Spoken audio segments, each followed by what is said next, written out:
आज हम तंत्र मंत्र के सबसे बड़े गढ़ 64 योगिनी मंदिर पहुंचे हैं। मध्य प्रदेश के भेड़ा घाट में बना ये दूसरा 64 योगिनी मंदिर है, जिसका इतिहास 1000 साल से भी ज़्यादा पुराना है। दिल्ली से करीब 850 किलोमीटर दूर भेड़ा घाट की खूबसूरत लोकेशन पर बसा है 64 योगिनी मंदिर। कहते हैं 64 योगिनी की साधना से किसी की भी किस्मत रातों रात चमक सकती है, रंग भी रातों रात राजा बन सकता है। इसलिए पुराने वक्त में 64 योगिनी मंदिर में दूर दूर से साधु संत तंत्र साधना करने आते थे। सूरज ढलते ही 64 योगिनी मंदिर में तंत्र साधना शुरू हो जाती थी। भेड़ा घाट का 64 योगिनी मंदिर बलुआ और ग्रेनाइट के पत्थरों से बना है। मंदिर में पहुंचने के लिए 108 सीढ़ियां ऊपर चढ़कर जाना होता है। मंदिर के मुख्य द्वार से पहले एक सुरंग दिखाई देती है। कहा जाता है ये सुरंग गोंड रानी दुर्गावती के महल तक जाती थी। मंदिर के अंदर प्रवेश करने के लिए 2 द्वार हुआ करते थे, अब पीछे का द्वार बंद कर दिया गया है। मुख्य द्वार से आगे बढ़कर दोनों तरफ योगिनियाँ दिखाई देती हैं। इनमें से ज़्यादातर योगिनियाँ खंडित हो चुकी है।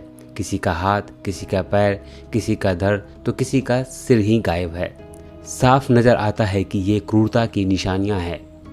हमने जब 64 योगिनी मंदिर के पुजारी से बात की तो उन्होंने बताया ये मुगल शासक औरंगजेब का किया धरा है। मंदिर के बीचों बीच भगवान शिव और गौरी के नंदी में विराजमान एक मूर्ति है। ऐसा दावा किया जाता है दुनिया में ऐसी कोई दूसरी मूर्ति नहीं है। पुजारी ने हमें बताया औरंगजेब इस मंदिर के अंदर की मूर्तियों को खंडित करने में असफल रहा। जैसे ही उसने अंदर घुसने की कोशिश की, अंदर से सांप, बिच्छू, मधुमक्खियों के झुंड ने उनकी सेना और उस पर आक्रमण कर दिया, जिनसे जान बचाकर सभी मुगल यहाँ से भाग खड़े हुए और सभी मूर्तियाँ सुरक्षित रही। ये गौरी शंकर भगवान है। शिव और पार्वती जी नंदी के ऊपर बैठे हुए हैं। दोनों के विवाह के समय का स्वरूप है, शादी के समय का। शादी के बाद नंदी के ऊपर बैठा के विदा करा के लौटे, उसी समय का स्वरूप है। बहुत ही दुर्लभ प्रतिमा है। पूरे विश्व में एकमात्र मूर्ति है शंकर पार्वती जी की नंदी के ऊपर बैठे हुए। ऐसी प्रतिमा पूरे विश्व में और कहीं पे भी नहीं। लगभग 1200 साल पुराना मंदिर है। 7वीं 8वीं सदी से इस मंदिर का इतिहास है। 7वीं सदी में से औरंगजेब ने खंडित कर दिया था।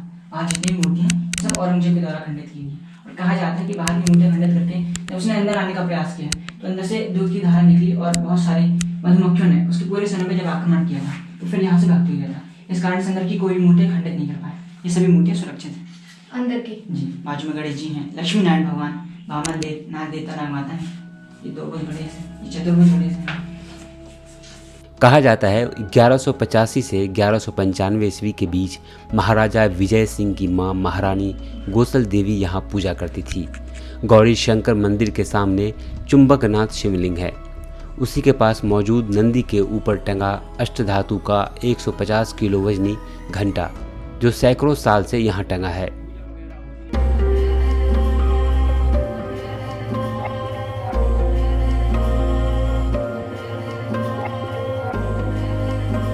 चौसठ योगिनी मंदिर के निर्माण के सबूत 7वीं 8वीं सदी से मिलते हैं।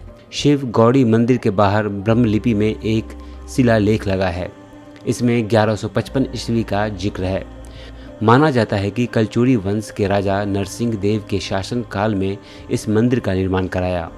मंदिर परिसर में एक प्रतिमा कुषाण काल 2री ईस्वी की भी है। 64 योगिनियों को मिलाकर मंदिर में कुल 95 मूर्तियाँ हैं। किसी दौर में ये तांत्रिक गतिविधियां का गढ़ था, लेकिन अब ऐसा नहीं है। अब यहाँ तांत्रिक क्रियाएं नहीं होती। सूर्य उदय से पहले और सूर्यास्त के बाद यहाँ रुकना मना है। नवरात्र के वक्त यहाँ विशेष पूजा की जाती है।